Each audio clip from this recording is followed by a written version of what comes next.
Hallelujah यीशु तेरी आराधना आराधना। धन्यवाद यीशु। Hallelujah. ओरी बारह बारह बस्ती खाला राना बोली बारह बारह। हालेलुया हम यहाँ करके हालेलुया। ओ हालेलुया हम स्तुति उठाए हालेलुया। ओरी बारह राना करे राना रे हालेलुया हालेलुया। हमारे कदमों में हालेलुया वो आग आने पाए हालेलुया। वो वेदियों को हालेलुया हम बनाए हालेलुया। हालेलुया हम आपकी सजदा करते हैं हालेलुया हालेलुया। वही मार्ग है वही सत्य है हालेलुया वही जीवन है हालेलुया। हम जहाँ पर भी हो हम अंगीकार करें प्रभु तू मेरा खुदा है हालेलुया।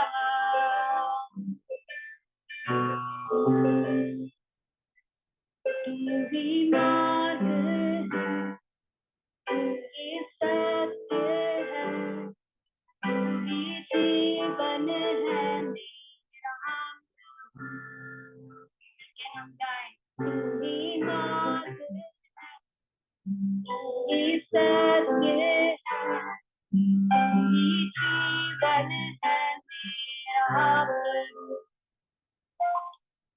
तू ही मार्ग है तू ही सत्य है तू ही जीवन है मेरा प्रभु।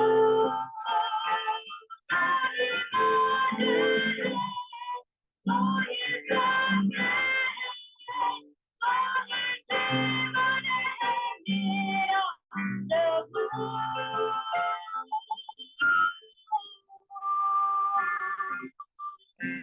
सजदा करूं सजदा करूं सजदा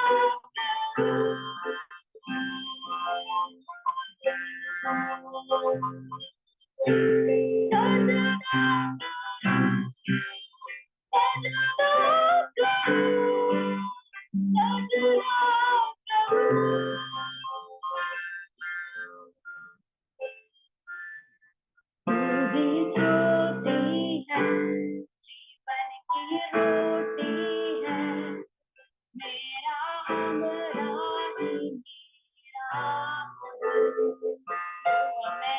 तू ही ज्योति है जीवन की रोटी है मेरा हमरा ही मेरा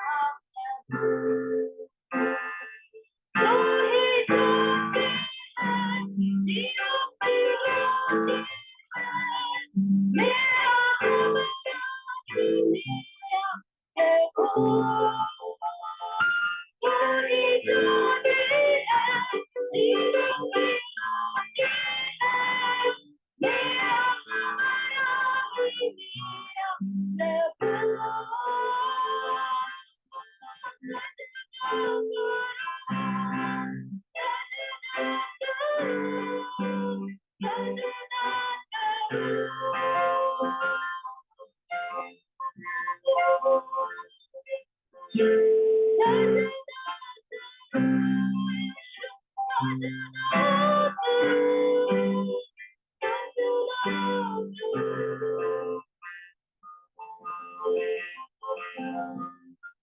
मेरी चाहत तू मेरी आरज़ू मेरा हौसला मेरा हम अंगीकार करते मेरी चाहत तू मेरी आरज़ू मेरा हौसला मेरा मिलके हम गाए ओ मेरी चाहत तू मेरी आरज़ू मेरा हौसला मेरा यीशु। ओ मेरी चाहत तू मेरी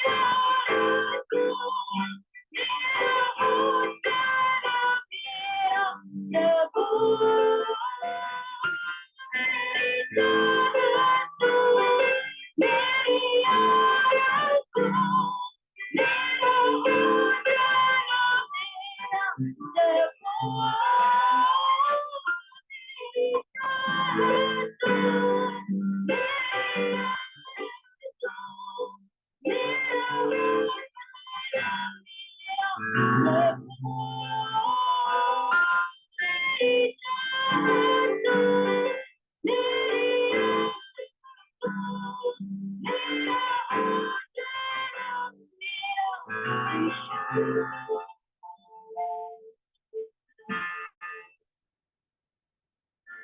सजदा करूं, सजदा करूं, सजदा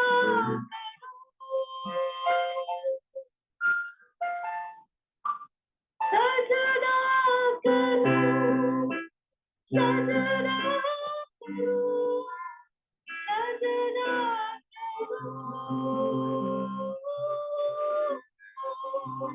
मैं सजदा करूं, सजदा करूं, सजदा करूं।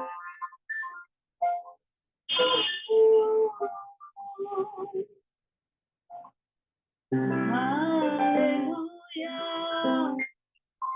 hallelujah.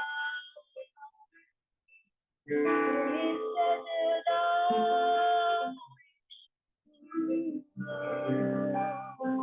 तेरे सजदा,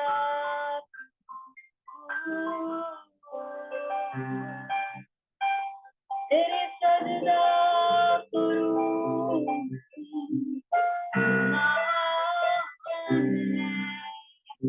हालेलुया, तू हमारा राजा है।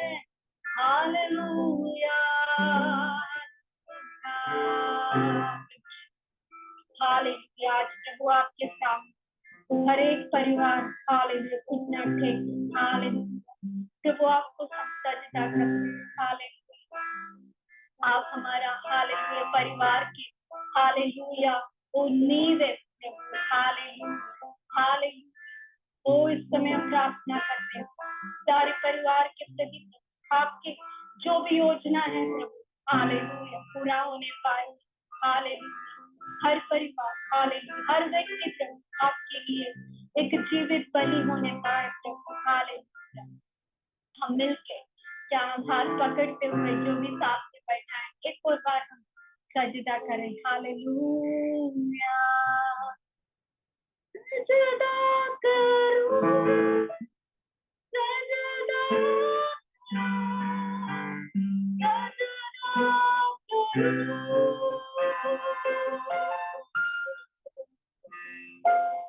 सजदा करूं,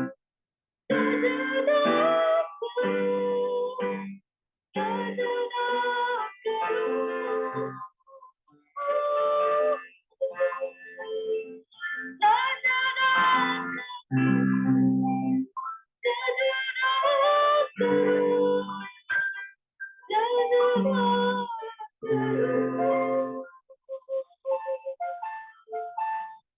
प्रभु जी हालेलुया, हमारे जीवन को हम समर्पण करते हैं। हालेलुया, हालेलुया, हर एक परिवार में प्रभु, हर एक कमरे कमरे में प्रभु आपकी उपस्थिति हालेलुया आज भर जाए प्रभु।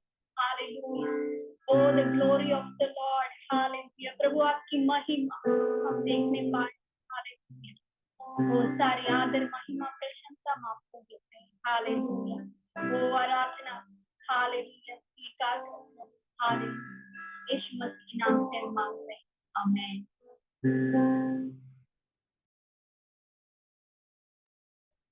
आमेन, हालेलुया, प्रेज लॉर्ड। प्रभु का धन्यवाद। हालेलुया, प्रभु की उपस्थिति में आराधना और स्तुति करने का प्रभु ने हमें यह अवसर दिया। Hallelujah, praise Lord. फिर से सभी भाई बहनों का स्वागत करते हैं। और आज मैं वो नहीं कर पाऊंगा जो मैं हमेशा करने के लिए बोलता हूँ कि अगल बगल में बैठे हुए भाई बहनों को हाथ मिला के जय नहीं तो ये दर्शाता है कि वास्तविक संगति जो है वो तब है जब हम मिलकर आते हैं। हालेलुया, तो उसका महत्व हम प्रेज लॉर्ड। और फिर से सभी का स्वागत करते हैं। यदि आप अपने वीडियोस कोई अगर दिक्कत नहीं है तो बहुत अच्छा लगेगा कि अभी भी कर सकते हैं। यस,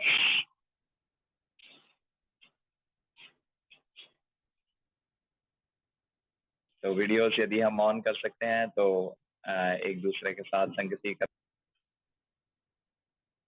अवसर मिलेगा। Praise Lord. Yes, hallelujah. अचानक हमारा शहर सुंदर दिखने लगा है। कितने लोगों को लग रहा है? इतना सुंदर भी दिल्ली शहर हो सकता है। तो अचानक हमारा शहर सुंदर दिखने लगा है। तो कोई सुंदरता कितनी देर तक बनी रहती है? नहीं तो मैं देख रहा था बारिश हो गई तो कहीं टचअप अगर हुआ होगा तो वो टचअप उतर जाएगा बारिश में। है ना, कहीं टचअप अगर किया हुआ है तो। कॉस्मेटिक अगर फिक्सिंग हुई है, कॉस्मेटिक फिक्सिंग मतलब सिर्फ ऊपर ऊपर से फिक्सिंग हुई है तो बारिश में वो सब निकल जाएगी, अभी जैसे हो रही है। तो एक वचन मैं पढ़ना चाहता था, मसीह रचित सुसमाचार, उसका 16 और 17 आयत। मसीह रचित सुसमाचार 16 और 17 आयत।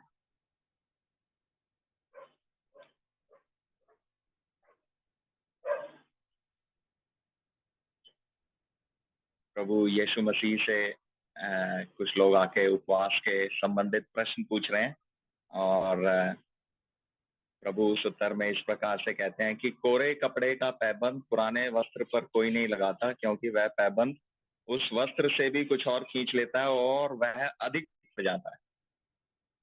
और लोग नया दाखरस पुरानी मशकों में नहीं भरते, क्योंकि ऐसा करने से मशकें फट जाती हैं और दाखरस बह जाता है और मशकें नष्ट हो जाती हैं। परंतु नया दाखरस नई मशकों में भरते हैं और वो दोनों बचे रहते हैं।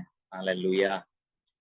तो यहाँ पे प्रभु यीशु मसीह कह रहे हैं कि प्रभु यीशु मसीह ने जो हमारे जीवन में काम किया वो टचअप वाला काम नहीं किया, कि जहाँ पे फटा हुआ था सिर्फ वो जगह पे कॉस्मेटिक फिक्सिंग नहीं की है, छोटा सा नया वस्त्र का जोड़ लगा दिया। लेकिन क्योंकि वो जो संसारिक रीति से अगर टचअप का काम है तो वो संसार के क्लेशों में जो है मिट जाएगा, धुल जाएगा, दूर हो जाएगा। लेकिन प्रभु ने कहा कि उसने नया मशकों को हमें बनाया है। नहीं तो प्रभु यीशु मसीह ने हमें नई सृष्टि बनाया और उसमें नए दाखरस को उंडेला है, अपने आत्मा, पवित्र आत्मा को उंडेला है। हालेलुया। तो प्रभु ने जो कार्य किया है वो पक्का कार्य है। हालेलुया। उसके लिए हम परमेश्वर को धन्यवाद देते हैं। क्या आप प्रभु को धन्यवाद दे सकते हैं कि उसने आपको नई सृष्टि बनाया और अपने आत्मा से भरा है? हालेलुया, आमीन। ये वो वस्त्र नहीं है जो नई संसार का टचअप किया हुआ वस्त्र है, लेकिन ये वो नया वस्त्र है जो प्रभु ने हमें दिया है। ये वो नई मशकें हैं और उसमें नया दाखरस उसमें हमारे लिए उंडेला है। Praise Lord. कोई भी भाई बहन यदि गवाही देना चाहते हैं प्रभु की महिमा के लिए तो ये समय ले सकते हैं। आप अपना हाथ खड़ा करेंगे तो मैं अनुरोध करूंगा मीडिया टीम से उनका माइक अनम्यूट करने के लिए। आप वीडियो बंद करके हाथ खड़ा करेंगे तो मुझे पता नहीं लगेगा।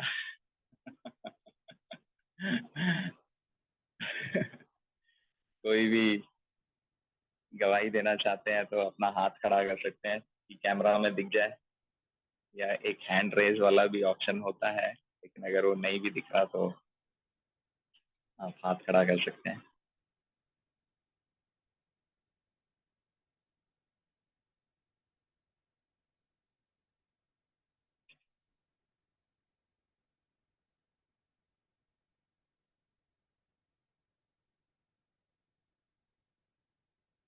ओके।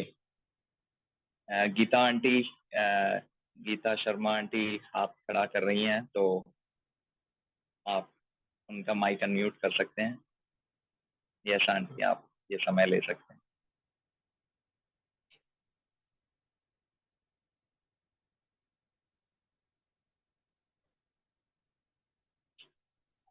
माइक ऑन है brother? Praise the Lord. Yes, हम सुन पा रहे हैं। Thank you. ओके, सबको प्रेज द लॉर्ड। प्रभु में प्रेज लॉर्ड। मैं विश्वास करती हूँ सब आनंद और शांति सुरक्षित रखा प्रभु ने। सबसे बड़ी गवाही हमारे जीवन में यही है, चाहे परिस्थिति कैसा भी क्यों ना हो, वो जो आनंद, जो शांति, सुरक्षित, स्वस्थ रखा हमारे जीवन में, उससे बढ़कर कोई गवाही नहीं है। बहुत से लोग हैं आज के दिन नहीं देख पाए, लेकिन ये प्रभु के महाकरुणा का फल है, जो प्रति भोर को उसकी करुणा नहीं होती है। प्रति भोर को वो हर एक इंसान को हमारी बिस्तर से हमें जिंदा जमीन पे खड़ा किया। ये बातें प्रभु को भाता है कि हर बात में उसको महिमा मिले, कि आज हम सुरक्षित है। मैं प्रभु को तहे दिल से धन्यवाद देती हूँ। खास करके प्रभु ने बीते महीने में जो भी कलीसिया में उपवास का, मैं चाहती थी कलीसिया में आके दूं, लेकिन मैं यहाँ शॉर्ट में बता देती हूँ। उपवास के समय जितने दिन मैंने उसमें भागी लिया, मैंने पूरे दिन तो शामिल नहीं थी, लेकिन थोड़े समय के लिए जो आती थी मैं उपवास के साथ, प्रभु ने अद्भुत रीति से मेरे जीवन में बहुत सी बॉन्डेज थी, वो बॉन्डेज को खोला। जैसे पास्टर जी ने भविष्यवाणी किया, उन भविष्यवाणी को मैं अपने जीवन में लिया। मैं विश्वास करती हूँ वो भविष्यवाणी मेरे जीवन में पूरा होगा आने वाले दिन में। और मैं विश्वास करती हूँ जो मैं अब कर रही हूँ, आने वाले समय में प्रभु की अनुग्रह हुई तो, प्रभु की इच्छा हुई तो मैं निश्चय उन कार्य को करने के लिए, प्रभु की इच्छा मानकर, उससे भय मानकर मैं करने के लिए कोशिश करूंगी। प्रभु की इच्छा को अपने जीवन में लेते हुए मैं धन्यवाद करती हूँ। प्रभु की उपस्थिति में जितने लोग वहां प्रार्थना में जुड़े हुए थे, और वहां प्रभु की उपस्थिति थी, वहां पवित्र आत्मा को उपस्थिति थी। जो जो चीजें सब सिखाया गया दासों के द्वारा, अगुवाओं के द्वारा, वो हर हृदय के पटड़े पे लिखी गई। वो बातें हल्की नहीं थी, वो बातें हमारी जीवन को बदला। ने कई निर्णय लिया कि हमने बीते सालों में कैसे जीवन जिया। अब जो बातें हमें सिखाया गया, उनमें से हमने ज्यादा नहीं, लेकिन 2 बातें लिया जो मेरे लिए था कि मैं अपने जीवन को जांचूं, किस रीति से मैंने जीवन जिया बीते सालों में, अब मुझे किस चीज के लिए निर्णय लेना है। तो मैं प्रभु को धन्यवाद करती हूँ। कई चीजें मेरे जीवन में है, बट मैंने 2 ही चीजों को चूज किया, ताकि प्रभु ये 2 चीज मेरे जीवन में कमी है, मैंने उन दोनों चीजों को लेके पूरे साल उन बातों में चलने के लिए तू मेरी मदद कर, तू मेरी सहायता कर। कोई मनुष्य नहीं है प्रभु जो मेरी अगुवाई करेगा, मुझे सही रास्ता, सीधा रास्ता दिखाएगा। लेकिन प्रभु जो मनुष्य के लिए नहीं हो सकता है, वो परमेश्वर में हो सकता है, वो परमेश्वर कर सकता है। मैं बहुत धन्यवादित हूँ इस कलीसिया के लिए। प्रभु ने इतना अच्छा उन्नति कलीसिया दिया है, आत्मिक उन्नति के लिए, बढ़ने के लिए प्रोत्साहित करते हैं अगुवे। और जो भी प्रभु में सब मेहनत करते हैं, प्रभु की दास लोग जितने भी सब प्रभु में कलीसिया में जुड़े हैं, मैं विश्वास करती हूँ आने वाले समय में वो सब दुगनी हिस्सा से वो बढ़ेंगे। मैं प्रभु को तहे दिल से धन्यवाद करती हूँ उन सारे उपकार के लिए, उन सारी भलाइयों के लिए। प्रभु ने जो भी बीते महीना में उपवास के समय प्रभु ने हमारे जीवन में किया है, सारी आदर और महिमा प्रभु को देती हूँ। सारी बातों में धन्यवाद करती हूँ। प्रभु आपने ये सुंदर समय को दिया, आदर महिमा आपको मिले। आमीन। आमेन, प्रेज लॉर्ड, हालेलुया। यस, परमेश्वर का धन्यवाद। प्रभु नियमित रीति से हमारा मार्गदर्शन करते हैं, उन भविष्यवाणी के वचनों के द्वारा हमें युद्ध लड़ने के लिए और साहसी बनाते हैं। Praise Lord. और कोई यदि भाई या बहन गवाही देना चाहते हैं तो आप अपना हाथ खड़ा कर सकते हैं, मैसेज में बता सकते हैं, या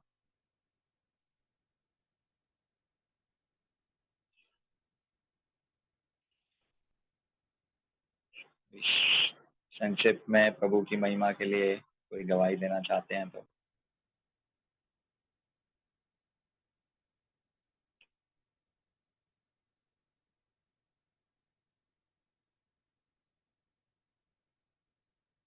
यदि नहीं है तो हम आगे बढ़ेंगे। हम ऑफरिंग और टाइप जो है वो ऑनलाइन रीति से भी दे सकते हैं, जो QR कोड जो है जो हमसे शेयर किया जाता है, या नेक्स्ट वीक भी हम उसे जो प्रभु ने हमारे मन में ठाना है उसे हम नेक्स्ट वीक भी दे सकते हैं। और प्रभु का धन्यवाद इस समय के लिए। हम प्रार्थना, मध्यस्थता प्रार्थना के लिए ये समय लेंगे। मैं सिस्टर प्रिंसी से अनुरोध करूंगा, वो प्रार्थना में हमारी अगुवाई करेंगे।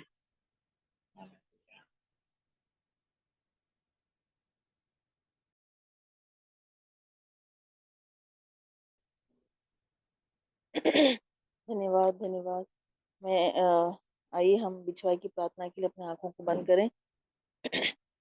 प्रभु परमेश्वर, हम आपका धन्यवाद करते हैं इस सुंदर समय के लिए जो आपने हमें दिया। प्रभु जी, पूरे हफ्ते भर आपने हम सभी को संभाले रखा, सुरक्षित रखा।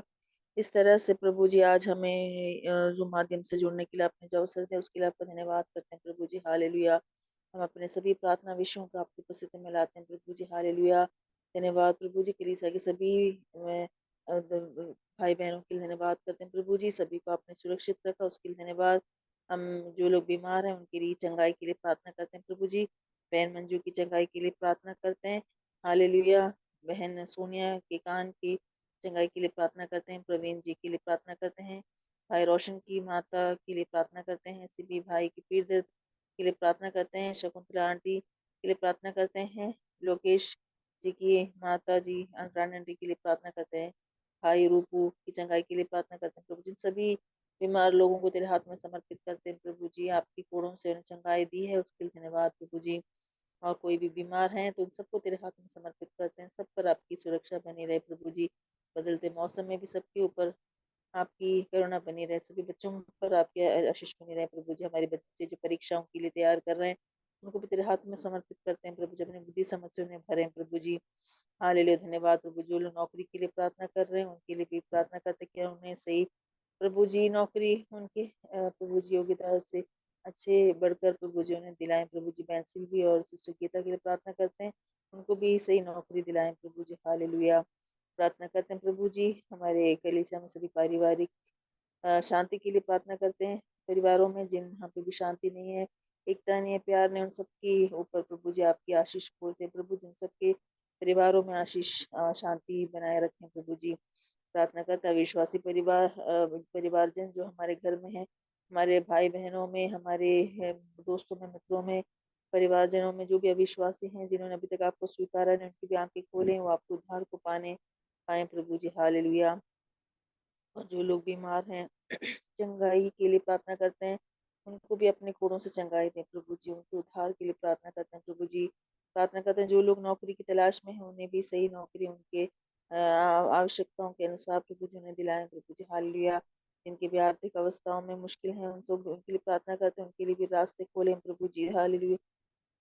प्रार्थना करते हैं बच्चे जो पढ़ाई परीक्षा की तैयारियां कर रहे हैं, अपनी पढ़ाई कर रहे हैं, उनको अपनी बुद्धि समझ से हमारे बच्चे जहाँ पर भी हों प्रभु जी अपने इस पढ़ाई क्षेत्रों में अपने दोस्तों के बीच उन्हें एक अच्छे आशीष का कारण बनाए प्रभु जी। अपनी बुद्धि समझ से उन्हें भरें प्रभु जी।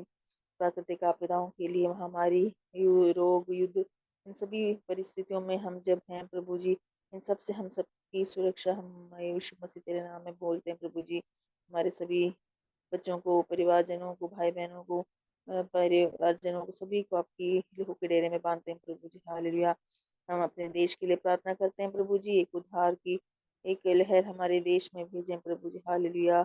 आपके हालेलुया। हमारे देश के सरकार के लिए, प्रधानमंत्री, राष्ट्रपति, उन सब के लिए प्रार्थना करते हैं। अन्य शासकों, मुख्यमंत्रियों और जो भी दूसरे दर्जे पर भी अन्य अन्य लेवल पे जो भी शासक है उन सबको तो अपनी बुद्धि समझ से भरें प्रभु जी। हालेलुया। प्रार्थना करते हैं देश के विश्वासी लोगों के लिए जिन्होंने आपके बारे में अभी तक सुना नहीं है प्रभु जी, उन सभी जनों तक आपका सुसमाचार पहुंच नहीं पाए प्रभु जी। हालेलुया। हर एक जन यीशु मसीह की उद्धार के बारे में सुनने पाए प्रभु जी, उसके लिए कलीसिया को भी तैयार करें प्रभु जी। जो लोग सताव से गुजर रहे हैं उनको अपनी आशीष से भरें प्रभु जी, अपनी हिम्मत और धैर्य से उन्हें भरें प्रभु जी। हमारे देश के और अन्य देश के सभी परिस्थितियों को तेरे हाथ में समर्पित करते हैं प्रभु जी। हालेलुया। हालेलुया। प्रार्थना करते हैं प्रभु जी कलीसिया के लोगों के लिए, क्यों परिवार प्रभु। हालेलुया। प्रभु आप में बढ़े प्रभु जी। हालेलुया। हर एक के विश्वास को बढ़ाएं प्रभु जी। अपने उलझनों में, अपने परेशानियों में कोई उलझ ना जाए प्रभु जी। हर एक परिस्थितियों में आपकी ओर अपनी नजरों को उठाते हुए अपनी दौड़ पूरी करने के लिए हर एक विश्वासी जन की मदद करें प्रभु जी। हालेलुया। प्रभु के वचन के लिए धन्यवाद करते हैं प्रभु जी। जो भी प्रभु के दास आपके वचन को लाएं उनको भी प्रभु जी अपने अनुग्रह से भरें प्रभु जी, क्यों आपके आत्मा की भरपूरी में वो प्रभु जी आपका वचन सुनाए प्रभु जी। और जो भी ऑनलाइन जिस माध्यम से भेंट और दशवांश जिन्होंने भी हाथ बढ़ाए उन सभी के हाथों को आशीषित करें प्रभु जी। तेरे नाम की महिमा होने पाए प्रभु जी। हालेलुया। आने वाले जो भी प्रभु जी के दासों को तेरे हाथ में समर्पित करते हैं प्रभु जी, आपके वचन समझ से बात करें प्रभु जी। आपने हमारी प्रार्थनाओं को सुना उत्तर दिया उसके लिए धन्यवाद। सारी आदम प्रभु यीशु मसीह हम आपको देते हैं। इस छोटी सी प्रार्थना को प्रभु यीशु मसीह के मीठे नाम से मांग कर सुनो ग्रहण कर पिता, आमीन। आमेन, हालेलुया, प्रेज लॉर्ड। प्रभु का धन्यवाद इस सुंदर अवसर के लिए। आइए हम अपने हृदयों को तैयार करें प्रभु के वचन के लिए। हालेलुया। और मैं विनती करता हूँ पास्टर जी प्रभु के वचन से आज हमारे बीच में बांट रहे हैं। यस। सबको जय मसीह की। बहुत ही अच्छा लग रहा है कि आप सबके चेहरों को देखकर। और आज सुबह हम आराधना के दिन जो है, रविवार के दिन, परमेश्वर की उपस्थिति में हम सब लोग समय ले पा रहे हैं, इसके लिए मैं धन्यवाद करता हूँ। जैसे आप सबको पता है, G20 समिट की वजह से क्या है, हम लोग आज ग्रीन पार्क में नहीं मिल पा रहे हैं, मगर परमेश्वर ने ऐसा एक टेक्नोलॉजी का भी प्रबंध किया है कि है ना, ऑनलाइन भी हम सब लोग अपने घरों से जो है हम जुड़ सकते हैं। इसके लिए प्रभु का मैं धन्यवाद करता हूँ। और जैसे सौम्य सिस्टर आराधना के गीत गा रही थी और अंत में वो बता रही थी कि हम अपने घर में बैठते हुए ही क्या है, परमेश्वर की उपस्थिति को क्या है, हम अनुभव कर सकते हैं, परमेश्वर के छुटकारे को अनुभव कर सकते हैं, परमेश्वर के कार्यों को हम अनुभव कर सकते हैं। और मैं विश्वास करता हूँ वही हमारे जीवन में हो रहा है। जैसे हम आराधना कर रहे हैं, गवाहियों को सुन रहे हैं, प्रार्थना कर रहे हैं, और वचन भी जब हम सुनने जाएंगे, परमेश्वर हमारे जीवन में जहाँ कहीं पे भी हम बैठे, अपने घरों में ही क्या है, परमेश्वर हमारे जीवनों में जरूर कार्य करेगा। तो एक और बार आप सबका मैं स्वागत करता हूँ, प्रभु का मैं धन्यवाद करता हूँ। और हम लोग जो है परमेश्वर के वचन में जाएंगे और वचन से कुछ बातों को हम सीखेंगे। पिछले हफ्तों में हमने देखा था, हम कलीसिया में प्रकाशित वाक्य पुस्तक से हम सीख रहे थे। और मैं एक और बार धन्यवाद करना चाहता हूँ सब भाई बहनों के लिए जिन्होंने उपवास प्रार्थना में जो है समय लिया, उपवास प्रार्थना में आए, प्रभु ने अद्भुत छुटकारों को दिया, अद्भुत कार्यों को किया, और आपके जीवन में भी एक बदलाहट आया है। और मेरी प्रार्थना ये है कि इसमें आप बने रहें, इस जो निर्णय आपने व्यक्तिगत रीति से लिए हैं उसमें भी आप चलते रहें और प्रभु में आगे बढ़ते रहें, ये मेरी प्रार्थना है। और परमेश्वर आपको मदद करेगा उसके साथ एक घनिष्ठता के संबंध में आगे चलने के लिए। आज के वचन शुरू करने से पहले एक और चीज मैं बताना चाहता हूँ। जैसे जोशुआ भैया ने बताया था, ऑनलाइन आप टाइट और ऑफरिंग पे कर सकते हैं, उसका जो QR कोड है वो हम ग्रुप में भी डाल देंगे। अगर आप आज ऑनलाइन प्रभु को है ना टाइट या ऑफरिंग देना चाहते हैं तो उस QR कोड के हिसाब से भी आप क्या है ऑनलाइन कर सकते हैं। अगर आप ऑनलाइन नहीं कर पा रहे हैं, आप देख सकते हैं मीडिया टीम ने ऑनलाइन दिखाया है, और ये कोड जो है हम ग्रुप में भी डाल दें, इसको स्कैन करके भी आप प्रभु को टाइट या ऑफरिंग दे सकते हैं। अगर आप नहीं दे पा रहे ऑनलाइन तो अगले हफ्ते भी जब आप कलीसिया आएंगे तब भी जो है आप अगले हफ्ते दे सकते हैं। तो अगले हफ्ते हम जूम से नहीं मिलेंगे, अगले हफ्ते हम ग्रीन पार्क में ही मिलेंगे, तो जूम में लॉगिन नहीं करना है। अगले हफ्ते हम परमेश्वर की उपस्थिति में ग्रीन पार्क चर्च में मिलेंगे। एक और बार आप सबका स्वागत है। आज परमेश्वर के वचन से पिछले हफ्ते जो हमने वचन से सुना उसी के बाकी कुछ बातों को मैं आपके सामने रखना चाहता हूँ। मेरे जीवन के लिए प्रकाशित वाक्य पुस्तक एक बहुत ही एक आशीषित समय था, खासकर उन वचनों को सीखना, उन वचनों से पढ़ना, और मेरे जीवन के कई दृष्टिकोण और कई विचारधाराएं, इनफैक्ट जो डर और भय रहता था वो सब जो है वो हट गया है एक्चुअली। कई बार भविष्य को देखकर या संसार में क्या हो रहा है, देशों में क्या हो रहा है, हमारे देश में या हमारे जीवन में भी कई चीजें जब देखकर क्या हो जाता है, हम कई बार हिल जाते। मगर जब मैं परमेश्वर के वचनों को हमारे पासवानी की टीम के साथ और कलीसिया के साथ आप सबके साथ मिलकर पढ़ रहा था, सीख रहा था, तो परमेश्वर ने मेरे अंदर भी एक बहुत बड़े हियाव को दिया। मेरे अंदर डर और भय और कई बातें थी, वो सारी कब चली गई, कैसे निकल गई, मुझे ही नहीं पता। इसलिए मैं परमेश्वर का बहुत बहुत धन्यवाद करना चाहता हूँ। और मेरे अंदर एक नई आनंद है, एक नई आशा है, और एक है ना कि हमारा परमेश्वर जीवित परमेश्वर है, हमारा परमेश्वर स्वर्ग में विराजमान परमेश्वर है, और हमारा परमेश्वर जल्द आने वाला परमेश्वर है। इन वचनों को सुनकर, इन आशा में जब हम बढ़ते हैं, तो है ना, मसीह जीवन सही में एक आनंदमय और एक अद्भुत जीवन बन जाता है। इसलिए मैं परमेश्वर का धन्यवाद करना चाहता हूं। पिछले हफ्ते हमने देखा था कि प्रकाशित वाक्य पुस्तक में 7 जगह धन्य के वचन लिखे हुए, स्पष्ट रीति से, धन्य है वो, धन्य है वे ये व्यक्ति, ऐसे करके हम जो है, हमने पिछले हफ्ते 3 धन्य के वचनों को हमने देखा था। आज जो है हम बाकी 4 वचनों को हम देखेंगे। तो 7 बार धन्य जो शब्द है, या वो उसके संगठित वचन है, प्रकाशित वाक्य की पुस्तक में दिया गया है। ये धन्य का ये जो शब्द है, इसका मतलब क्या है?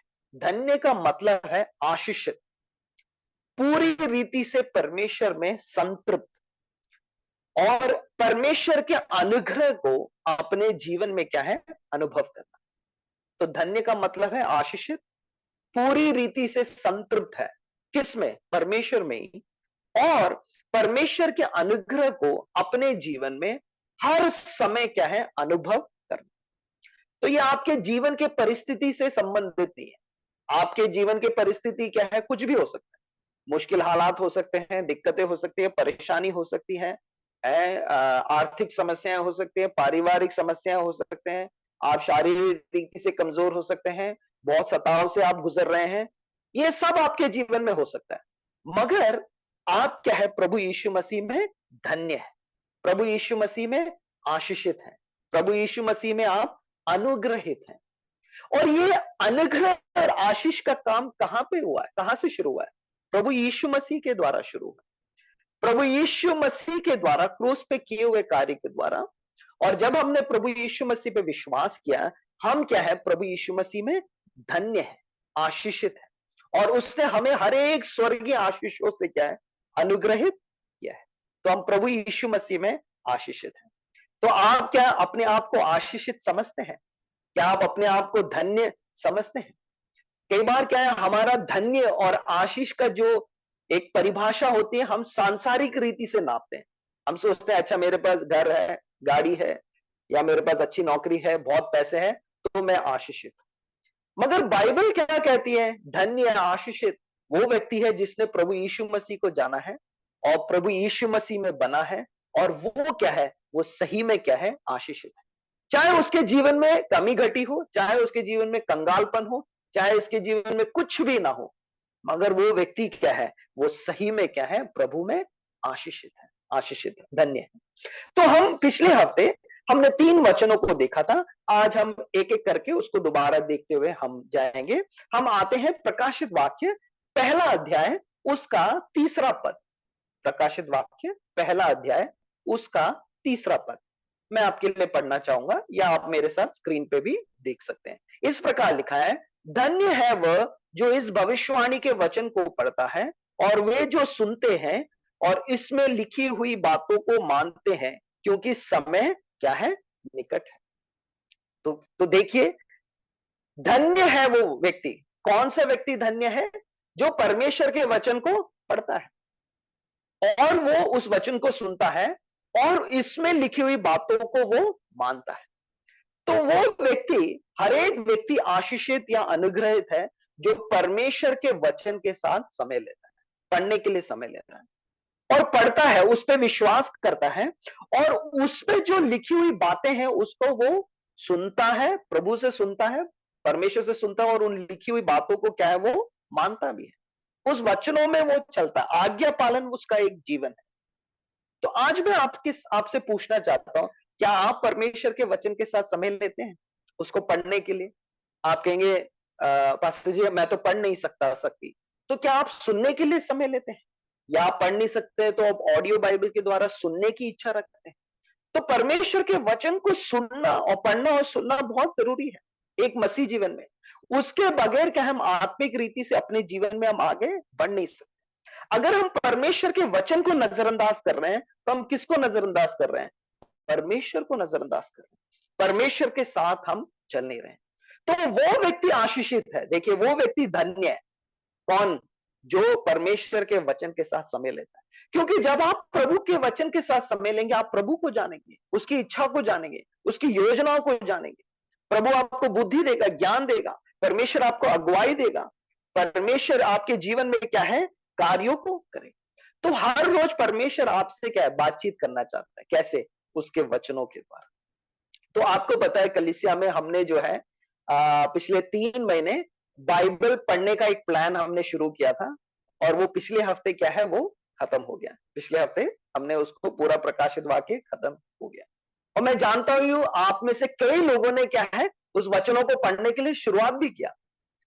पूरा कितना हुआ मुझे पता नहीं, मगर एटलीस्ट मैंने देखा कई भाई बहनों ने शुरू किया, और मेरे को व्यक्तिगत रीति से भी बताया कि हमने शुरू किया, हम यहां तक पहुंचे हैं, मगर हो सकता है शायद खत्म ना कर पाऊं। मगर मैं आपको एक और मौका देना चाहता हूं कि कल से जो है, कल से हम बाइबल पढ़ना, नया नियम हम फिर से शुरू करें। और इस बार क्या है, केवल 2 अध्याय। हर रोज आपको क्या है, 2 अध्याय पढ़ना है, नियमित रीति से हर रोज 2 अध्याय आप पढ़े। तो आप कहेंगे पास्टर जी मैं तो काफी पढ़ के आगे आ चुका हूं। कोई बात नहीं, आप जारी रखें। अगर कोई वचन या अध्याय मिस हो गया है, कोई पुस्तक मिस हो गई है, तो आप उसको दोबारा पढ़ लीजिए, और क्या है, दोबारा आप शुरू कर सकते। तो एक नई शुरुआत के लिए आप तैयार हो सकते हैं। तो अगले 5 महीने जो है, हम बाइबल अध्ययन जो है दोबारा जारी रखेंगे। हर रोज जो है 2 अध्याय पढ़ने के लिए। अगर आप पहले से ही पढ़ते आ रहे हैं तो आप कंटिन्यू कर लीजिए, ताकि मेरी इच्छा यह है कि, और कलीसिया की अगुओं की इच्छा यह है कि अगले 4-5 महीने में हम सब लोग जो है नए नियम को जो है अच्छे से हम पढ़े, उसको समझे। क्योंकि परमेश्वर का वचन पढ़ना बहुत जरूरी है। देखिए यहां पर जब प्रकाशित वाक्य 1-3 में जब हम पढ़ते हैं, हमें वचन पढ़ना, वचन सुनना और वचन में चलना क्यों जरूरी है? क्योंकि परमेश्वर का आगमन क्या है, निकट है। प्रभु का आगमन निकट है, परमेश्वर का समय बहुत निकट है।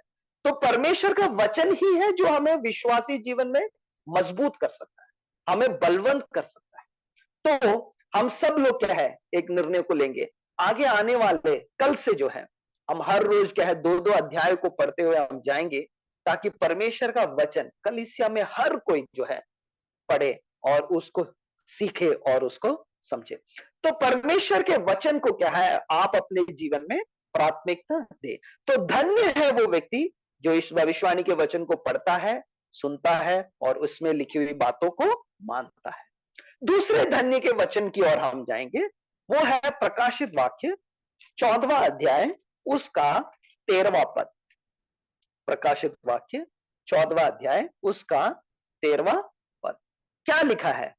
फिर मैंने स्वर्ग से ये शब्द सुना, लिख, जो मृतक प्रभु में मरते हैं वे अब से धन्य हैं। आत्मा कहता है हां, अपने सारे परिश्रम से विश्राम पाएंगे और उनके कार्य उनके साथ हो लेते हैं। सो दूसरा धन्य की क्या बात है जो यहां पे वचन में लिखा है कि धन्य है वे व्यक्ति या वे लोग जो प्रभु में मरते हैं या परमेश्वर में सो जाते हैं। तो मृत्यु जो है या प्रभु में सोना क्या है, एक आशीष है। मृत्यु एक आशीष है, क्योंकि वो क्या कर रहा है, वो एक नए दरवाजे को खोल रहा है, स्वर्ग के दरवाजे को खोल रहा है। अनंत काल के जीवन के लिए क्या है, हम प्रवेश कर रहे हैं। तो एक विश्वासी के लिए मृत्यु क्या है, बहुत दुखदाई बात हो सकती है। हम दुख से गुजर सकते हैं, हमारे घर वाले परिवारजन दुख से गुजर सकते हैं, मगर सही में एक विश्वासी के लिए क्या मृत्यु क्या है, एक आशीष है। क्योंकि एक नए जीवन में वो प्रवेश कर रहा है, और वो नया जीवन किसके साथ, प्रभु यीशु मसीह के साथ अनंत काल के लिए वो क्या है, प्रवेश कर रहा है। उसका हम 15 में आ जाते हैं, 16वां अध्याय 15वां पद। क्या लिखा है? इस प्रकार लिखा है, देख मैं चोर के समान आता हूं, धन्य वह है जो जागता रहता है और अपने वस्त्र की चौकसी करता है कि नंगा ना फिरे और लोग उसका नंगापन ना देखें। तो परमेश्वर कह रहा है, देख मैं चोर के समान आ रहा हूं। तो प्रभु यीशु मसीह का आगमन बहुत निकट है। आज हो सकता है, कल हो सकता है, हमें नहीं पता, इस महीने हो सकता है, इस साल हो सकता है, हमें नहीं पता।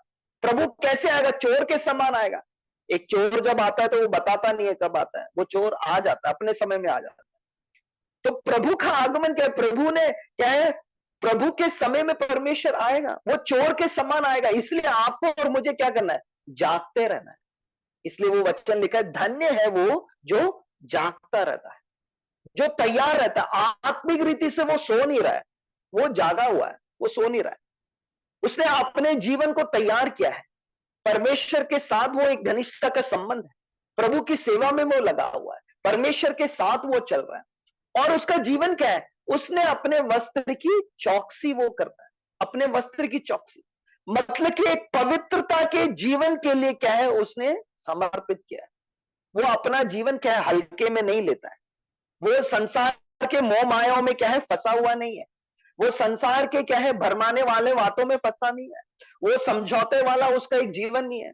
शैतान के कई चंगुलों में फंसा हुआ नहीं है। उसमें से बाहर आकर वो परमेश्वर के साथ वो चल रहा है।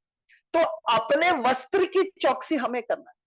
एक वस्त्र परमेश्वर ने हमें पहले से ओढ़ दिया है, वो क्या है? जब हम यशायाह की पुस्तक 61:10 में देखते हैं कि धार्मिकता का वस्त्र परमेश्वर ने हमें दिया हुआ है। धार्मिकता का वस्त्र ये क्या है?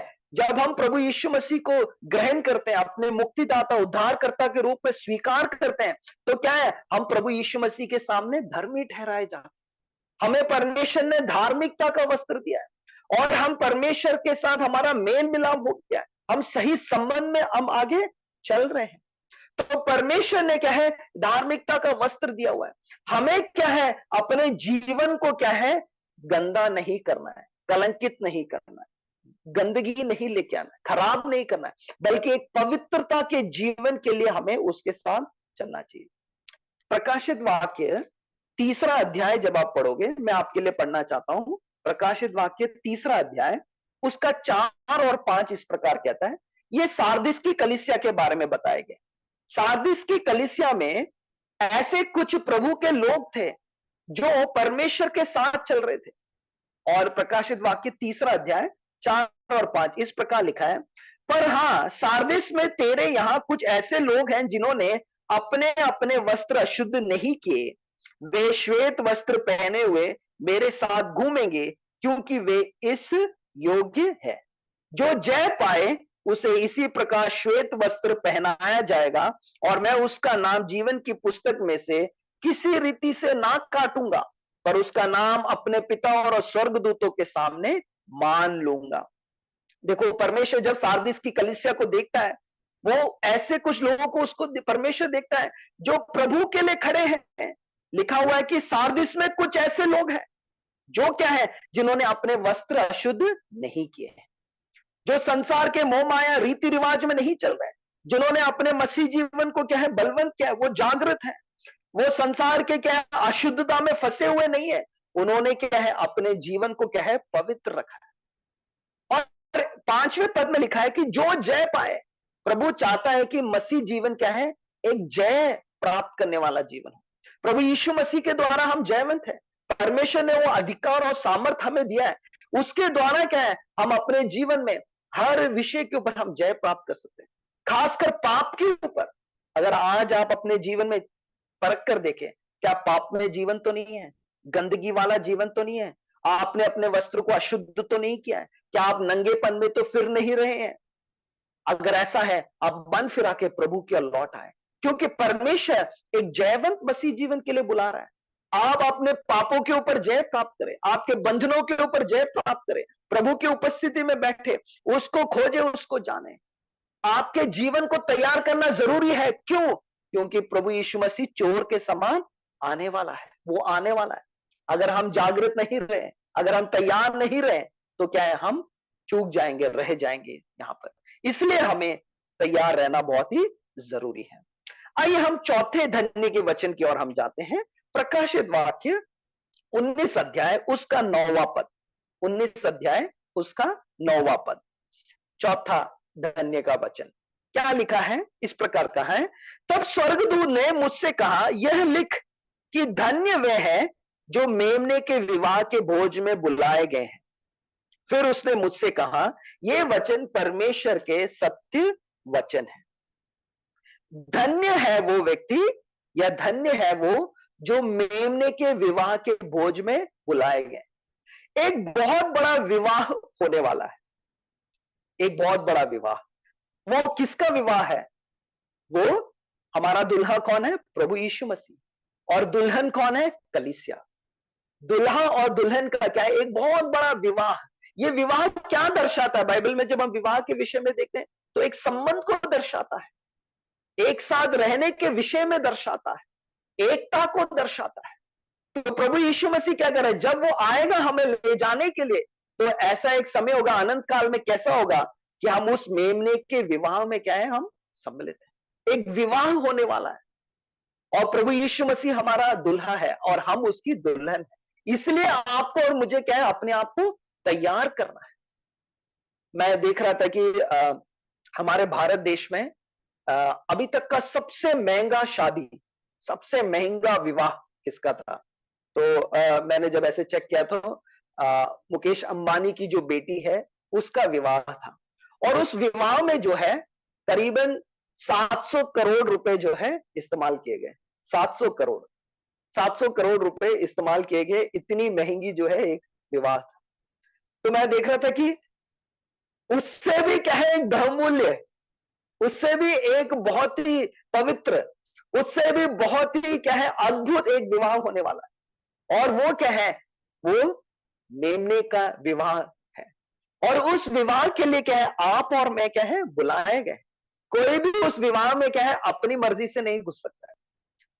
अगर आपको किसी शादी के लिए न्योता नहीं मिले तो क्या आप उस शादी में ऐसे ही जाकर घुस सकते हैं क्या? नहीं है ना, मुश्किल होगा, है ना। गेट क्रैश नहीं कर सकते। अगर किसी को पता चल जाएगा तो क्या है, वो बाहर निकाल देंगे, है ना। तो मगर आपको और मुझे जाना, इस विवाह के लिए क्या आपको और मुझे क्या है, न्योता मिला है। मेरा सवाल आज आपसे यह है कि क्या आपको न्योता मिला है? न्योता कैसे मिल सकता है? जब हम प्रभु यीशु मसीह पे विश्वास करेंगे कि वही मेरा उद्धार करता है और परमेश्वर है, और जब हम उसको ग्रहण कर लेते हैं तो क्या है, इस मेमने के विवाह के लिए क्या है, हम हकदार है, हमें न्योता मिल गया है। और परमेश्वर आज भी क्या है, अनेकों को बुला रहा है इस विवाह के लिए। हमारे भाइयों को बुला रहा है, हमारे रिश्तेदारों को बुला रहा है, हमारे पड़ोसियों को बुला रहा है। और परमेश्वर ने हमें रखा है कि हम उसका सुसमाचार उनको दें, ताकि वो भी क्या है, इस मेमने के विवाह में क्या है, भागीदार हो सकते हैं। इस विवाह में वो आ सकते हैं, ताकि वो भी क्या, अनंत काल के जीवन का क्या है, भागीदार हो सकते हैं। तो कलीसिया जो है दुल्हन है, प्रभु यीशु मसीह हमारा दुल्हा है। तो इस मेमने के विवाह के बोझ के लिए क्या है, बुलाए गए। अनेक लोग हैं इस संसार में आज भी, क्या है, पूरे संसार में, हमारे देश में, हमारे आस पड़ोस में, हमारे रिश्तेदार जो क्या है, इस मेमने के विवाह के भागीदार नहीं है। हमारा उत्तरदायित्व क्या बनता है कि उनको सुसमाचार सुनाना, ताकि वो इस परमेश्वर के जानकर इस मेमने के विवाह में वो शामिल हो सकते हैं।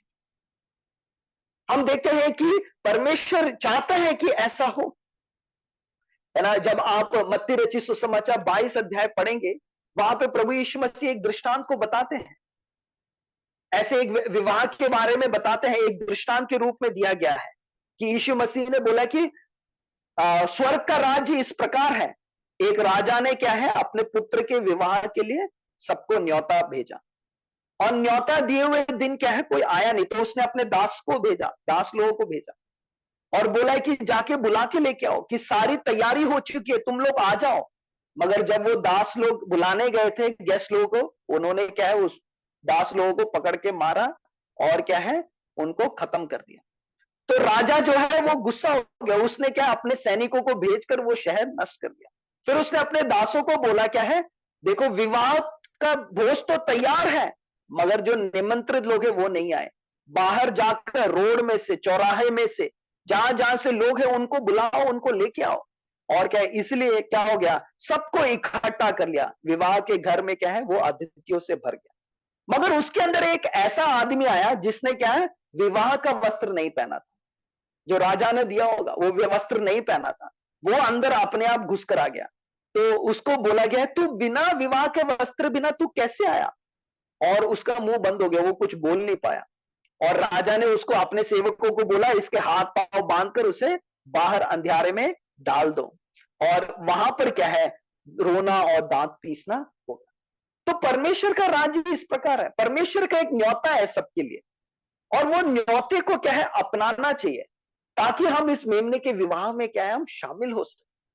मगर हम अपने हिसाब से नहीं आ सकते, अपने तौर तरीके से नहीं आ सकते। कई बार प्रभु के द्वारा धर्मी ठहराए जाने के बाद भी, प्रभु यीशु मसीह को जानने के बाद भी हमारा मसीह जीवन क्या है? अपने रीति से हम जी रहे हैं, अपने तौर तरीके से हम स्वर्ग राज्य में प्रवेश करना चाहते हैं, मगर अपने रीति से, अपने तरीके से ऐसे नहीं हम अंदर आ सकते हैं।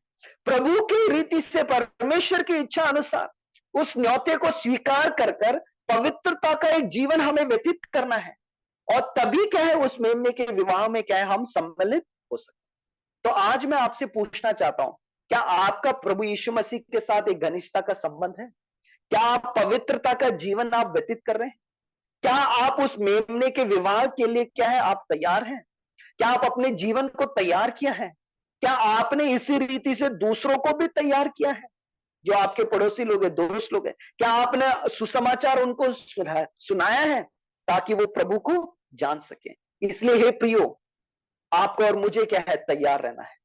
ये न्योता आपको और मुझे मिला है, मगर अनेक हैं जिनको ये न्योता नहीं मिला है, और क्या है, हम उनको भी क्या है, परमेश्वर का वचन सुनाएं ताकि वो प्रभु में आ सके।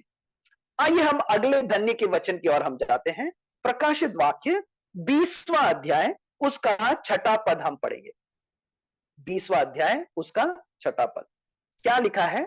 इस प्रकार लिखा है, धन्य और पवित्र वह है जो इस पहले पुनरुत्थान का भागी है। ऐसों पर दूसरी मृत्यु का कुछ भी अधिकार नहीं, पर वे परमेश्वर और मसीह के याजक होंगे और उसके साथ 1000 वर्ष तक राज्य करेंगे। वचन क्या लिखा है? धन्य और पवित्र है जो इस पहले पुनरुत्थान का भागी है। जो लोग प्रभु यीशु मसीह पे विश्वास करते हैं और जो लोग प्रभु में सो गए हैं, वो क्या है, प्रभु के आगमन से क्या है, वो दोबारा जिलाए जाएंगे, जिसको पहला पुनरुत्थान कहते हैं। हम क्या है, हमारा शरीर रूपांतरित हो जाएगा और परमेश्वर के साथ क्या है, हमेशा के लिए क्या है, उसके साथ वास करेंगे, जिसको पहला पुनरुत्थान कहते हैं। और वचन क्या लिखा है? ऐसों पर दूसरी मृत्यु का कुछ भी अधिकार नहीं है। तो दूसरी मृत्यु के बारे में भी लिखा है। एक है पहली मृत्यु। पहली मृत्यु क्या है? शारीरिक रीति से, पूर्ण रीति से मर जाना।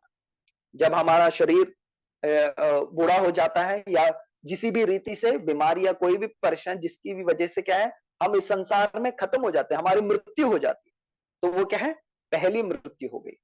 मगर एक दूसरी मृत्यु भी है। दूसरी मृत्यु क्या है? अनंत काल के लिए परमेश्वर से दूर हो जाना, अनंत काल के लिए नरक का भागीदार हो जाना। तो जिन्होंने क्या है, प्रभु यीशु मसीह को ग्रहण किया है, वो क्या है, वो पहले पुनरुत्थान के भागी होंगे। वो प्रभु यीशु मसीह में जिलाए जाएंगे और परमेश्वर के साथ अनंत काल के लिए वास करेंगे। उनके ऊपर दूसरे मृत्यु का कोई अधिकार नहीं है।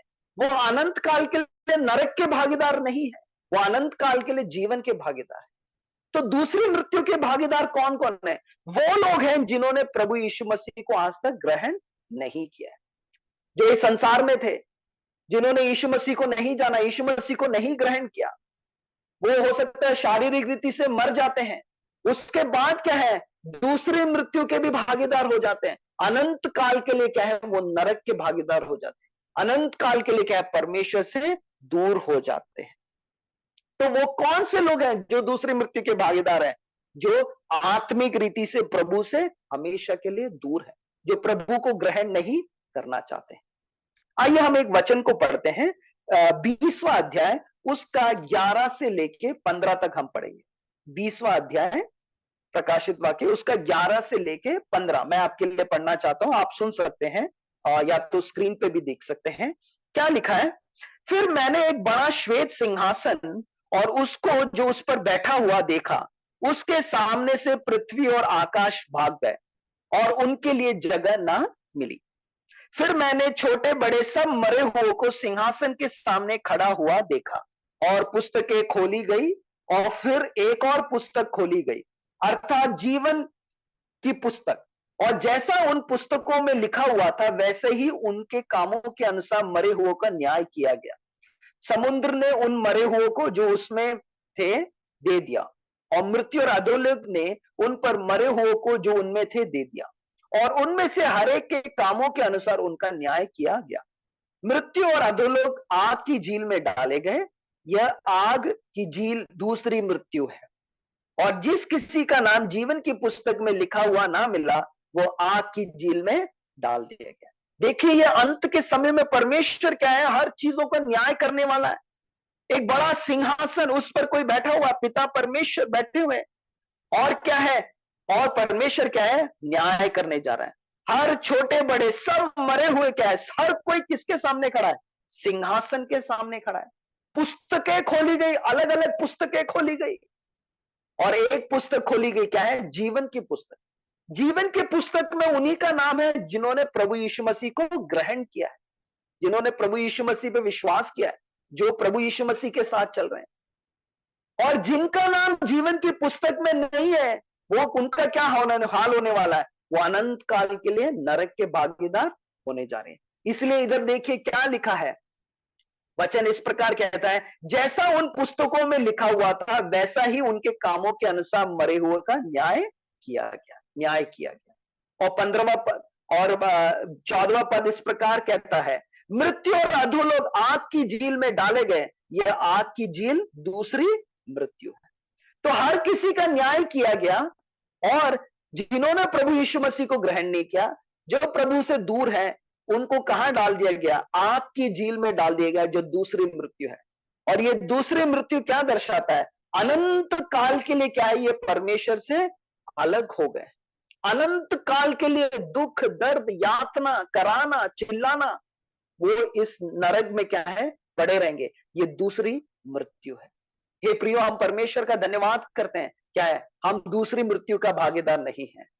हम जो है, अगर प्रभु में हम सो भी जाते हैं तो हमारा क्या होगा, हमारा पुनरुत्थान होगा, और हम परमेश्वर के लिए हमेशा के लिए, अनंत काल के लिए उसके साथ क्या है, राज्य हम करेंगे। इसलिए वचन कहता है कि धन्य और पवित्र है जो पहले पुनरुत्थान का भागी है, जिसने आज जो मौका मिला है, अभी इस संसार में मौका है, ये अनुग्रह का समय है। आज ही हमें प्रभु यीशु मसीह को ग्रहण करना है, हमें अंगीकार करना है, और उसके साथ घनिष्ठता के संबंध में चलना है, तो हम पहले पुनरुत्थान के भागी होंगे, और हम अनंत काल के लिए परमेश्वर के राज्य के साथ राज्य करेंगे। हम दूसरे मृत्यु के भागीदार नहीं होंगे, उसका कोई अधिकार हमारे ऊपर नहीं है, क्योंकि हम यीशु मसीह के हैं। मगर जो लोग प्रभु यीशु मसीह को नहीं जानते हैं, वो दूसरी मृत्यु के भागीदार होंगे। वो क्या है, अनंत काल के नरक के भागीदार होंगे। अनंत काल के लिए वो क्या है, नरक में होंगे। देखिए, आप स्मरण करके देखिए, कितनी दुखदायी बात है, कितनी क्या है, दुख और दुख की बात है। इसलिए आपको और मुझे क्या है, हमारे पड़ोसियों को, दोस्तों को, रिश्तेदारों को परमेश्वर का वचन हमें सुनाना है, क्योंकि ऐसा ना हो हम स्वर्ग में हैं और वो नरक में है, और वो अनंत काल के लिए उस नरक में यातनाएं सह रहे हैं। इसलिए प्रिय, इसलिए वचन यहाँ पे क्या कहता है, 20 के 6 पद में, ऐसों पर दूसरी मृत्यु का कुछ भी अधिकार नहीं, पर वे परमेश्वर और मसीह के याजक होंगे। हम अनंत काल के लिए क्या है, परमेश्वर के याजक के समान उसकी उपस्थिति में बने रहेंगे, उसकी आराधना करेंगे, महिमा करेंगे, उसके मुख को निहारेंगे, उसके उपस्थिति में हम रहेंगे। और हम देखते हैं और वचन क्या कहता है, और उसके साथ हम 1000 वर्ष तक का क्या है, राज्य करें। हम उसके साथ राज्य करते रहें। आज भी परमेश्वर ने क्या है, प्रभु यीशु मसीह में जो है, आज भी हम क्या है, हम याजक है प्रभु के लिए। और क्या है, एक याजकीय उत्तरदायित्व भी है, एक राजकीय उत्तरदायित्व। आज भी परमेश्वर हमें बुला रहा है कि प्रभु में जो लोग हैं, हम याजक के समान हैं। हमें अनेकों के लिए बिछुआई की प्रार्थना करना है, अनेकों के लिए गिड़गिड़ाना है, अनेकों लोगों के लिए घुटनों के बल हमें आना है, ताकि परमेश्वर उनके जीवनों में कार्य। और एक राज्य की उत्तरदायित्व भी है, परमेश्वर के अधिकार का इस्तेमाल कर कर शैतान के घरों को तोड़ना है, बंधनों को तोड़ना है, ताकि परमेश्वर का राज्य क्या है, स्थापित होने पाए। तो ऐसा एक उत्तरदायित्व प्रभु ने हमें दिया है। तो धन्य है जो पहले पुनरुत्थान के भागी हैं। इन आशीषों को, अनुग्रह को जब हम अनुभव करते हैं, तो हमारे अंदर एक और उत्तेजना होनी चाहिए, प्रभु और भी अनेकों लोग प्रभु तुझको जानने पाए। ये हमारी एक इच्छा होनी चाहिए। अगला धन्य का वचन हम देखते हैं, 22 अध्याय उसका 7वां पद। 22 अध्याय उसका 7वां पद क्या लिखा है, 22 अध्याय 7वां पद, देख मैं शीघ्र आने वाला हूं, धन्य है वह जो इस पुस्तक की भविष्यवाणी की बातों को मानता है। देखिए, फिर से वचन कह रहा है कि जो इस पुस्तक की भविष्यवाणी की बातों को मानता है। देखो अभी आप देख सकते हैं, धन्य है वो व्यक्ति जो परमेश्वर के वचन के साथ समय लेता है। देखिए ये दूसरी बार आ रहा है। पहला धन्य का वचन हमने प्रकाशित वाक्य 1:3 में देखा था। धन्य है वो व्यक्ति जो परमेश्वर के वचन को पढ़ता है, सुनता है और उसको मानता है। अभी हम इसमें क्या देख रहे हैं, ये देखिए, ये छठा धन्य का वचन है। क्या है? धन्य है वो व्यक्ति जो परमेश्वर के इस पुस्तक की भविष्यवाणी की बातों को मानता है। तो देखिए 2 बार आया है। इसका मतलब क्या है कि हमें परमेश्वर के वचन के साथ समय लेना। जब कोई बात 2 बार बताई जाती है, 3 बार बताई जाती है, 4 बार बताई जाती है और उस वचन में जब प्राथमिकता दी जाती है, और ये क्या दर्शाता है कि उसके लिए हमें समय लेना है, हमें उसको प्राथमिकता देना अपने जीवन में। और आप देखेंगे हर जगह ये जरूर वचन लिखा है, देख मैं शीघ्र आने वाला हूं। अभी तक हमने जितने धन्य के वचन पढ़े उसमें मेरे ख्याल से 2 या 3 बार हमने ये देखा। क्या देखा? कि प्रभु कह रहा है कि मैं शीघ्र आने वाला हूं, उसका आगमन बहुत निकट है। तो प्रियो ये एक वास्तविकता है, ये कहानी नहीं है। प्रभु यीशु मसीह का आगमन निकट है। और अगर आपको अपने मसीह जीवन में आगे बढ़ना है तो इस पुस्तक की भविष्यवाणी की बातों को मानना है। इस पुस्तक के हिसाब से आपको चलना है, दुनिया के हिसाब से नहीं, लोग जो कह रहे हैं वैसे नहीं, जो कोई गुरु कह रहा है उसके हिसाब से नहीं, कोई किताब पढ़कर उसके हिसाब से नहीं। प्रभु का वचन, परमेश्वर क्या कह रहा है उस वचन के अनुसार हमें चलना है। और इस वचन को क्या है, हमें अपने जीवन में प्राथमिकता देना है। तो ये वचन जो है आपके जीवन के परिस्थितियों में आपसे बात करेगा, आपके जीवन के परिस्थितियों में आपको अगुवाई देगा। और ये वचन क्या है, आपको मदद करेगा आपके जीवन के हर एक क्षेत्र में एक जैवन जीवन व्यतीत करने। तो इस वचन को क्या है, आपको समय देना बहुत ही जरूरी है। तो कभी कभी ना पढ़े, हर रोज पढ़े, हर रोज समय ले। जैसे मैंने पहले बताया, हर रोज समय ले। 2 अध्याय हम कल से शुरू करेंगे वचन को पढ़ने के लिए। उसका एक इच्छा और लालसा हमारे अंदर बनी रहे, ताकि हम क्या है, आत्मिक रीति से हम प्रभु में और बढ़ सकते हैं। आखिरी धन्य का वचन हम देखते हैं, प्रकाशित वाक्य 22 अध्याय उसका 14वां पद। क्या लिखा है? धन्य वे हैं जो अपने वस्त्र धो लेते हैं, क्योंकि उन्हें जीवन के वृक्ष के पास आने का अधिकार मिलेगा। और वे फाटकों से होकर नगर में प्रवेश करेंगे, पर कुत्ते और टोने, या वो हम बाद में देखेंगे। 22 का 14 हमने देखा। धन्य है वे जो अपने वस्त्र धो लेते हैं। देखो वस्त्र के विषय में हमने पहले भी देखा, वस्त्र धो लेते हैं मतलब क्या है, एक पवित्रता का एक जीवन जीने के लिए वो तैयार है। तो जो लोग जिन्होंने प्रभु यीशु मसीह को ग्रहण किया है, जिन्होंने प्रभु यीशु मसीह पे विश्वास किया है, और वो कैसे प्रभु यीशु मसीह के साथ चल रहे हैं, पवित्रता का एक उनका जीवन है, वही लोग क्या है, यहां पे लिखा है क्योंकि उन्हें जीवन के वृक्ष के पास आने का अधिकार मिलेगा। तो जीवन का वृक्ष हमने क्या है, पुराने नियम उत्पत्ति में हम देखते हैं, एदन की वाटिका में हम देखते हैं, जब आदम और हव्वा पाप कर बैठते हैं तो परमेश्वर उनको जीवन के वृक्ष से क्या है, हमेशा के लिए अलग कर देते, एदन की वाटिका को बंद कर देते, वहां पे एक स्वर्गदूत को खड़ा करते हैं ताकि वो जीवन के वृक्ष से फल खाकर अनंत काल के लिए ना जिए। अब यहाँ पे प्रकाशित वाक्य अंत में क्या देखते हैं, जीवन के वृक्ष के पास आने का अधिकार है। इसका मतलब क्या है, एक बहुतायत का जीवन। जब हम प्रभु के साथ अनंत काल में होंगे तो क्या एक बहुतायत का जीवन को हम अनुभव करेंगे, और क्या है, उसकी उपस्थिति में हम हमेशा बने रहेंगे, उसकी उपस्थिति में हम रहेंगे। ऐसा एक क्या है, धन्य जीवन होगा हमारा परमेश्वर के साथ अनंत के लिए, अनंत काल के लिए। तो धन्य है वे जो अपने वस्त्र को धो लेते हैं। तो आपको चौकसी रखना है, आपको अपने आप को पवित्र रखना है। देखिए 15वें पद में क्या लिखा है, आगे हम पढ़ेंगे तो क्या लिखा है, 22 का 15। देखिए वचन कहता है, पर कुत्ते और टोने और व्यभिचारी और हत्यारे और मूर्ति पूजक, हर एक झूठ का चाहने वाला और गढ़ने वाला बाहर रहेगा। कौन प्रवेश नहीं कर सकता है इस अनंत काल में? कौन इस स्वर्ग राज्य का भागीदार नहीं हो सकता है? जो अपवित्रता का एक जीवन व्यतीत कर रहा है, जिसने अपने वस्त्र को क्या है, चौकसी नहीं की है, वस्त्र को क्या है, पवित्र नहीं रखा है। उसका जीवन कैसा है? देखिए यहां पे कई चीजें लिखा है। पहला पद क्या लिखा है, कुत्ते लिखा हुआ है। कुत्ते का मतलब क्या होता है, आपका कुत्ते के बारे में आप देखोगे तो आप जान सकते हो वो ऐसा एक जानवर है, जैसे वो उल्टी करता है खाना खाने के बाद कुछ समय के बाद जब वो उल्टी करता है, अपने मुंह से थूकता है, कुछ समय के बाद है ना वही आकर उसी को चाट के फिर दोबारा खा के फिर वो चलता रहता। तो एक गंदगी वाला जीवन दर्शाया। कुत्ते का मतलब है गंदगी वाला जीवन। तो परमेश्वर चाहता है कि हमारा जीवन गंदगी वाला जीवन ना हो, पवित्रता का एक जीवन हो। बार बार संसार में जाना आना, कुछ समय के लिए संसार में रहेंगे, फिर थोड़े समय के लिए प्रभु में आ जाएंगे, फिर संसार में जाएंगे, फिर वापस आएंगे। ऐसा वाला जीवन नहीं चाहता प्रभु। और क्या लिखा है? टोना और प्रभु के अलावा और चीजों के पीछे जाना, प्रभु के अलावा और चीजों के पीछे जाना ताकि मुझे यहां से आशीष मिले, यहां से मुझे अनुग्रह मिले, ऐसे ऐसे और घिनौने कामों को करना। व्यभिचारी, अपने इच्छा अनुसार, शारीरिक और मानसिक इच्छा अनुसार जीवन व्यतीत करना, जो पसंद आए वही करना हमेशा, और अपने शरीर, आत्मा और प्राण को क्या है? कलंकित करना। हत्यारे, मतलब कि कैसा है? ये नहीं कि चाकू लेके किसी को मारना, नहीं। अगर हमारे अंदर द्वेष है, क्रूर भावनाएं हैं, गुस्सा है, और दूसरों को क्या है? निंदा करने वाली भावना, दूसरों के विरुद्ध आने वाली भावना, ऐसी भावनाएं जो है परमेश्वर को भाता नहीं।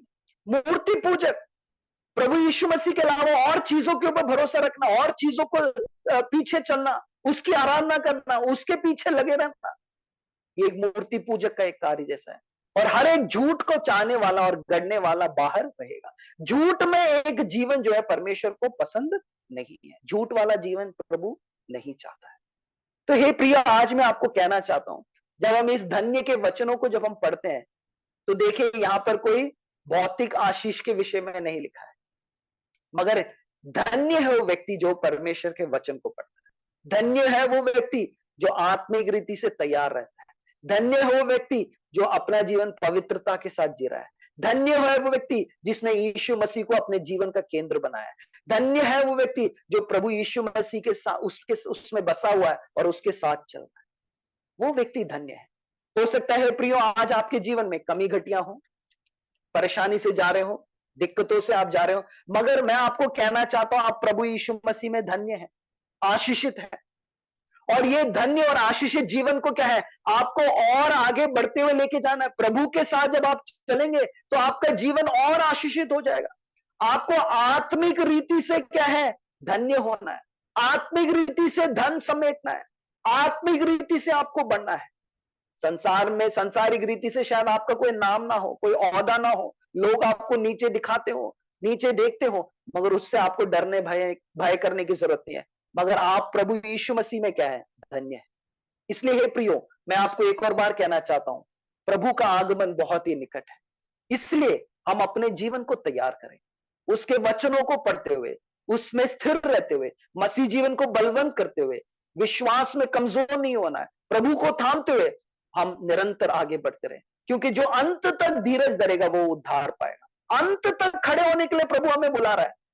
अभी थोड़े समय के लिए नहीं, अगले 20 साल और 3 साल 30 साल के लिए नहीं, अंत तक हमें खड़े रहना है। अंत तक प्रभु के लिए विश्वास योग्य रहना है। अंत तक इस वचन को थामना है। अंत तक प्रभु की सेवा करना है। अंत तक पवित्रता का जीवन व्यतीत करना है। अंत तक हमें कलंकित नहीं होना है। अंत तक हमें समझौते वाला जीवन नहीं, और प्रभु को भावने वाला, उसकी इच्छाओं को जानकर उसमें बढ़ने वाला एक जीवन हमारा होना चाहिए।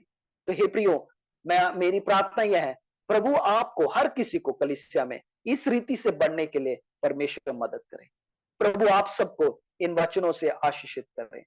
हम एक छोटा सा आराधना का एक गीत गाएंगे। सिस्टर सौम्या हमें अगुवाई करेगी इस आराधना के गीत में। तो मैं चाहता हूं आप सब लोग अपनी आंखों को बंद करें। आप अपने घर में हैं, आप जहां कहीं बैठे हैं, आप प्रार्थना करें। परमेश्वर को बोले, प्रभु मेरे जीवन से आपने बात किया, प्रभु मुझे मदद कर आपके साथ चलने के लिए। हालेलुया। अपने जीवन को समर्पित करें। आप देखिए आज मेरे जीवन में क्या कमी घटी, कहां मैं बिखर रहा हूं, कहां मैं टूट रहा हूं, कहां मैं समझौता कर रहा हूं, कहां मैं चल नहीं पा रहा। प्रभु तेरा वचन भी नहीं पढ़ पा रहा, तेरी उपस्थिति में समय नहीं ले पा रहा, प्रार्थना नहीं कर पा रहा, सुसमाचार नहीं सुना पा रहा। प्रभु मेरे जीवन को और फलवंत बनाए ताकि मैं आप में बढ़ूं और आपके लिए जीने पाऊं। ओ परमेश्वर, तेरा आगमन निकट है। मेरी जीवन का एक ही मकसद है, केवल यीशु के लिए जीना और यीशु में बने रहना, यीशु की सेवा करना। ऐसा एक हृदय मुझे दे। आइए हम जब इस एक गीत को जब हम गाएंगे, आप जहां कहीं भी घर पे है, आप प्रार्थना करें, अपने आप को समर्पित करें एक नए रीति से। हमारे पास ये साल खत्म होने वाला है, अगले हमारे पास केवल 3 महीने बचे, मगर इस साल प्रभु ने चलाया हमें, ये 3 महीने भी प्रभु के लिए इस्तेमाल होने के लिए हम प्रार्थना करें। और जब हम इस आराधना का गीत गाएंगे, उसके बाद जोशु भैया प्रार्थना में अगुवाई करें।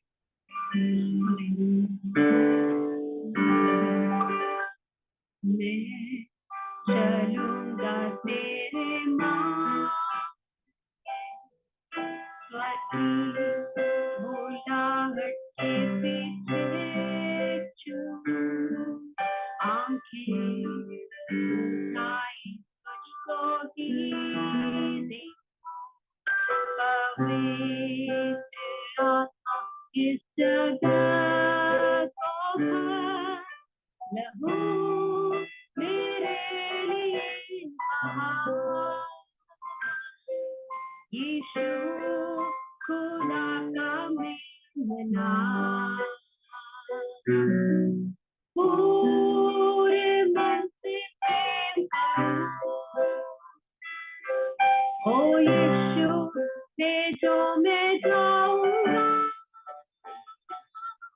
तेरे लिए जीऊं, तेरे पीछे चलूं, हर सांस जो मुझ में है खुशखबरी सुनाए, हम जय को गाएंगे, ओ दिन जल आएगा, लौटूंगा जब तक ना जाए,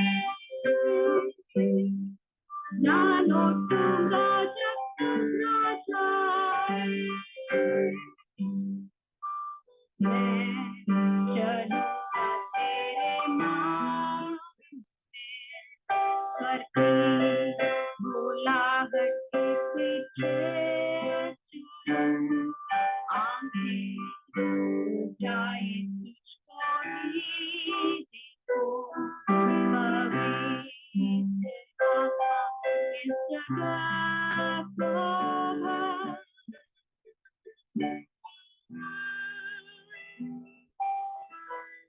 भर।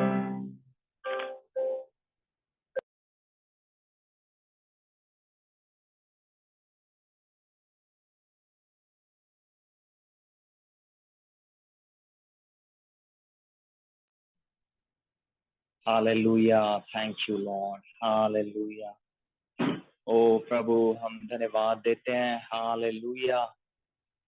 प्रभु धन्यवाद, हालेलुया। आपने प्रभु फिर से हमें प्रभु जागृत और सचेत किया प्रभु, और स्वर्गीय दृष्टिकोण को आज सुबह हमारे जीवनों में दिया प्रभु की वास्तव में आशीषित कौन है प्रभु। Hallelujah, yes Lord.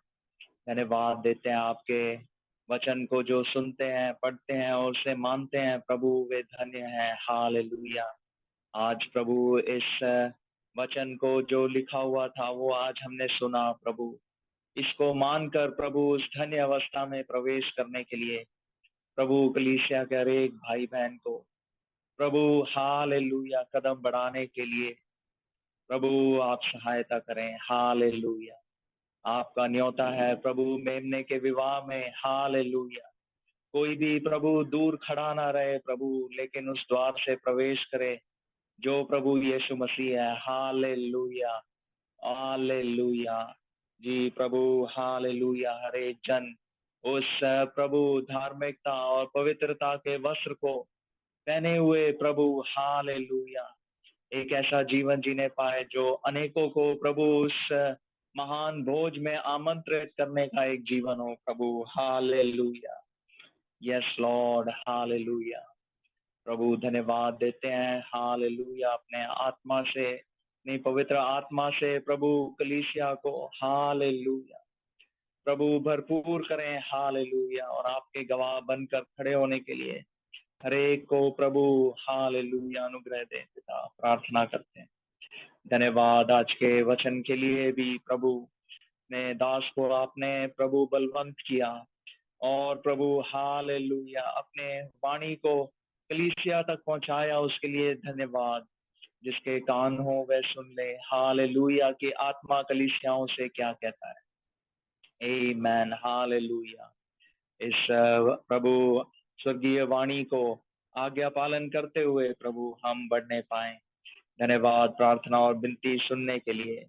अब पिता परमेश्वर का प्रेम, प्रभु यीशु मसीह का अनुग्रह और पवित्र आत्मा की संगति और सहभागिता अब से लेकर मसीह के दूसरे आगमन तक हमेशा होती रहे। Amen amen. Hallelujah hallelujah hallelujah. Praise Lord. Hallelujah. प्रभु का धन्यवाद इस संगति के अवसर के लिए। प्रभु प्रत्येक को आशीषित करे और अपने इच्छा और योजना में बड़े सामर्थ्य ढंग से आगे बढ़ाए। कुछ सूचनाएं हैं, कृपया इन सूचनाओं को ध्यान पूर्वक सुने। कितने लोग हैं जो जूम में ही मिलना चाहते हैं? अगली बार वो कोई नहीं अगली बार वो कोई किसी को नहीं देख पाएंगे, क्योंकि जूम में नहीं होगा। F58 ग्रीन पार्क में आराधना सभा रहेगी। तो सुबह 8 बजे हम सब मिलकर आराधना में सम्मिलित हो सकते हैं।